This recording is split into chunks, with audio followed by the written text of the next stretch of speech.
Muy buenas noches, amigos de Efecto Mundial. En esta ocasión tengo el gusto de contar con un invitado muy especial sobre un tema que a mi juicio es de la mayor importancia para el futuro de México y el presente, debo decir también, que es el sistema ferroviario mexicano y las conexiones internacionales que tiene este sistema ferroviario. En ese sentido, quiero dar la bienvenida a mi amigo Bernardo Ayala, presidente de Union Pacific de México. Muy bienvenido, Bernardo. Gracias, embajador. Buenas noches. Gracias por la invitación.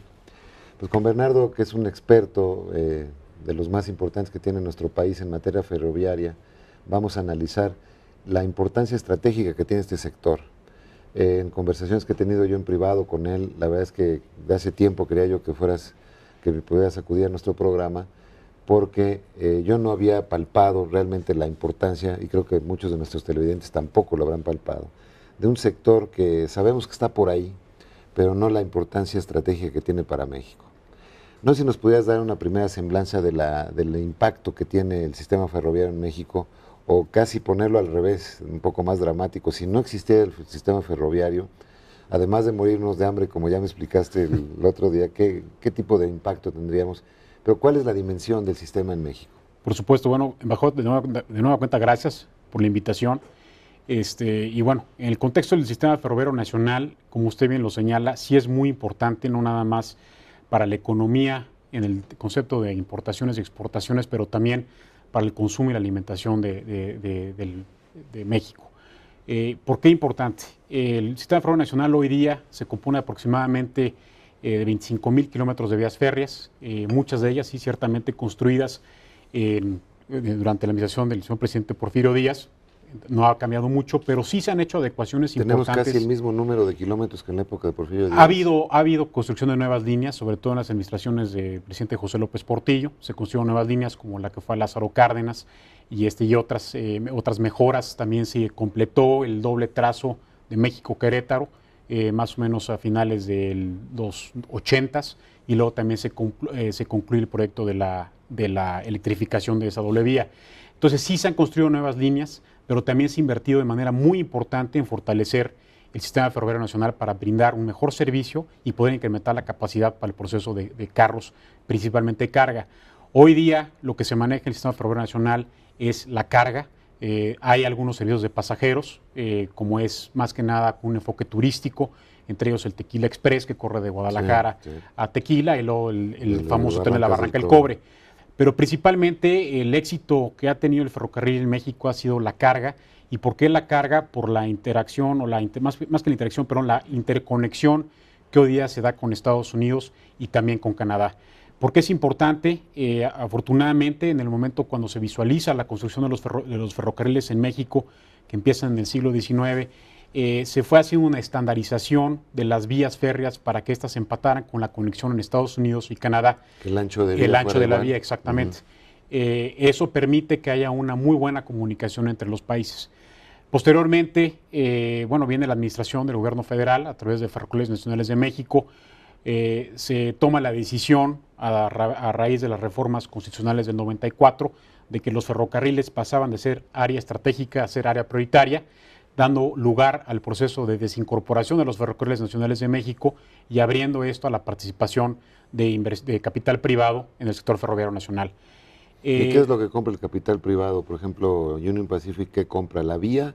¿Compra el derecho a utilizar esas vías? ¿Qué es lo que compra realmente la empresa? Propiamente Union Pacific, nosotros no tenemos una propiedad en México, tenemos una inversión junto con Ferromex, junto con Grupo México, que son nuestros socios, y a la vez intercambiamos carros de ferrocarril con Kansas City, Estado de México, por las fronteras del área de Brownsville, e intercambiamos carros de ferrocarril con Ferromex por las fronteras de Mexicali, de Ciudad Juárez, Piedras Negras y Nogales también. Realmente lo que sucede con el proceso de la desincorporación no es que se compre el ferrocarril, sino se da una concesión sobre los bienes inmuebles, de los cuales los ferrocarriles o los concesionarios no tienen la propiedad, es una concesión. De lo que sí se tiene la propiedad es de los bienes inmuebles, vienen siendo los carros de ferrocarril, los bienes muebles, los carros de ferrocarril, las locomotoras, maquinaria de vía, etcétera, ¿no? Entonces, esas inversiones que se han dado no nada más han sido en los bienes muebles, pero también dentro de los requisitos que se imponen en las concesiones es que los particulares inviertan en capacidad, en mejoras propias para poder incrementar los tráficos y también para brindar una mayor seguridad y eficiencia en el servicio. Empezando por algunos sectores clave, como es la alimentación, la participación del sistema ferroviario en la alimentación en México es la más alta, ¿no es cierto? No hay ningún otro sistema de transporte que transporte más alimentos en México que el sistema ferroviario, ¿es correcto? Es correcto, aunque sí también la participación de los barcos es muy importante, la importación de granos de Sudamérica. Pero la cargan a trenes. La cargan a trenes y en trenes ya se hace la distribución, incluso lo que entra por puertos nacionales se va por ferrocarril ya a los centros de consumo. Y también las importaciones que vienen de Estados Unidos y Canadá, productos como la soya, el maíz, etcétera, entra a México para productos que son para el consumo alimenticio. Estos productos que entran a México, pues sí son importantes, obviamente ya sería tema de otra discusión, pero bueno, sí hay un déficit en la producción de granos en México que se subsana con importaciones de estos productos de Estados Unidos y Canadá y también que entra por los puertos, pero sí, a lo que usted dice, el movimiento ferroviario se convierte muy importante para poder atender esa demanda y aunque suene un poco fuerte, pero sí es cierto, si los ferrocarriles dejaran de mover esa carga, México podría entrar en un estado pues de riesgo en el sentido de no hay movimiento de estos productos que son esenciales para el consumo de los habitantes de la República. No habría manera de sustituir al ferrocarril con transporte terrestre, digamos, de trailers, eso. Sería muchísimo más caro. Sería caro. Mucho más contaminante. Así es. Sería más caro, habría más contaminación y además de que sí habría un impacto sobre las carreteras que ya hoy, como se distribuye la carga, lo estamos viendo. Sí, sí, sí. Así es. En el tema hay otros sectores como, por ejemplo, el sector químico. Prácticamente el sector químico depende de los ferrocarriles para mover su mercancía. Así es, productos muy importantes que van desde lo que ya son productos derivados del petróleo, como incluso productos del petróleo mismos. La importación de plásticos a México ha venido creciendo de manera importante, aunque el mercado se ven cambios a futuro, pero esos productos, esos plásticos que se consumen en México vienen por ferrocarril. Otros productos se exportan. ¿Es el plástico a granel? Es plástico a granel, es correcto, que se usa pues, desde la tubería, lo que es el famoso PVC, como para la misma industria automotriz, todos los tableros, las defensas. Para tomar agua. Exactamente, la botita de ciel, todo eso es el pellet, pues se mueve por ferrocarril. Y además, más consumo de plástico, mayor demanda, pues obviamente genera más movimientos de tráficos ferroviarios de ese tipo de carga. Por otro lado, también las exportaciones de productos químicos peligrosos, muchos que se quedan ajenos a la carretera. Nosotros hemos tenido oportunidad de mover ese tipo de productos.